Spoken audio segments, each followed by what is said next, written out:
question I get all the time is what's the difference between a fiduciary advisor and a non-fiduciary advisor? And does it really matter? Most plan sponsors assume that all advisors act in their best interest, but not every advisor is legally required to.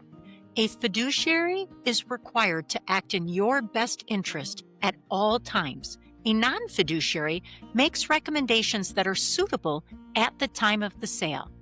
That becomes a really important distinction, especially when it comes to determine who carries the responsibilities when something goes wrong, you or your advisor.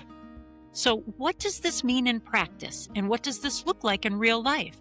Well, fiduciary advisors are signing on as fiduciaries to the plan, so they share a legal responsibility to the investment fund lineup.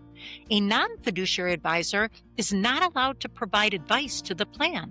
And unfortunately, many plan sponsors don't realize that their advisor isn't a fiduciary until there's a problem.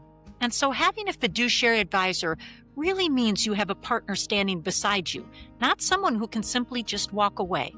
If you're not sure what kind of an advisor you're working with, I really recommend that you not only ask, but make sure it is in writing. Because if they are a fiduciary, you should have an advisory agreement stating what kind of a fiduciary they are, whether it's a 321 co-fiduciary or a 338 full fiduciary. And also make sure you know how they're compensated and whether they accept commissions or other side compensation. It's not about catching anyone off guard. It's truly about protecting you and your plan. And knowing the difference gives you confidence, but even more important, it fulfills your fiduciary duty.